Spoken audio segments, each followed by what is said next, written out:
ಇದೊಂದು ದೊಡ್ಡ ಪ್ರಶ್ನೆಯಾಗಿ ಕಾಡ್ತೈತೆ ಸಾಮಾನ್ಯ ಜನರಿಗೆ. ಹೌದಲ್ಲ, ನಾವು ಹಿಂದೂಗಳದೇವೆಲ್ಲ, ನಾವು ಹೆಂಗೆ ಲಿಂಗಾಯತ್ ಸಪ್ರೇಟ್ ಹತ್ತೇವಿ ಅಂತ ಒಂದು ಪ್ರಶ್ನೆ ಬರ್ತೈತಿ.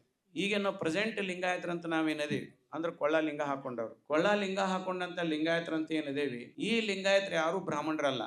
ನಾವು ಬ್ರಾಹ್ಮಣರೇನು ಈ ಒಂದು ಪ್ರಶ್ನೆ ಕೇಳ್ಕೊಂತ ಹೋಗ್ಬೇಕು ನಾವು ಇದನ್ನು.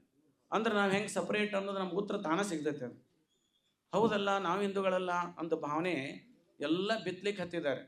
ಆದ್ರೆ ನಾವು ಯಾರು ಹಿಂದೂಗಳ ವಿರೋಧಿಗಳಲ್ಲ, ನಾವ್ಯಾರು ಹಿಂದೂ ಧರ್ಮದ ವಿರೋಧಿಗಳಲ್ಲ. ಹೆಂಗೆ ಜೈನ ಧರ್ಮ ಐತಿ, ಬೌದ್ಧ ಧರ್ಮ ಐತಿ, ಇಸ್ಲಾಂ ಧರ್ಮ ಐತಿ, ಹೆಂಗೆ ಹಿಂದೂ ಧರ್ಮ ಐತಿ, ಸಿಖ್ ಧರ್ಮ ಐತಿ. ನಾವು ಯಾರು ಹಿಂದೂ ಧರ್ಮ ವಿರೋಧ ಮಾಡ್ತೇವಿ? ನಾವು ಬೌದ್ಧ ಧರ್ಮ ವಿರೋಧ ಮಾಡ್ತೇವಿ, ಸಿಖ್ ಧರ್ಮ ವಿರೋಧ ಮಾಡ್ತೇವಿ? ಮಾಡಂಗಿಲ್ಲ. ಹಂಗೆ ಬೌದ್ಧ ಹಿಂದೂ ಧರ್ಮ ವಿರೋಧ ಮಾಡಂಗಿಲ್ಲ, ಹಿಂದೂ ಧರ್ಮ ವಿರೋಧಿಗಳಲ್ಲ.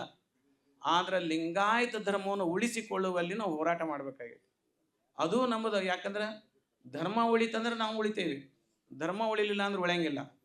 ಆದರೆ ಎಲ್ಲ ಧರ್ಮೀಯರು ಒಕ್ಕಟ್ಟಾಗಿ ರಾಷ್ಟ್ರವನ್ನು ಉಳಿಸ್ಲಿ.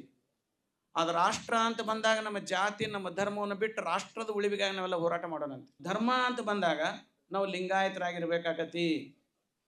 ಅದಕ್ಕೆ ಈ ಲಿಂಗಾಯತ ಧರ್ಮ ಅಂತ ಬಂದಾಗ ನಾವು ಯಾವುದೇ ಪಕ್ಷ ಭೇದ, ಜಾತಿ, ಒಳಜಾತಿ, ಒಳಪಂಗಡ, ಆ ರಾಜಕೀಯ ಬೇರೆ ಬೇರೆ ಪಕ್ಷಗಳು ಎಲ್ಲವನ್ನ ಮರೆತು ಲಿಂಗಾಯತ ಅನ್ನುವಂಥ ಪದಕ್ಕೆ ನಾವು ಹೋರಾಟ ಮಾಡಬೇಕಾಗತ್ತೆ.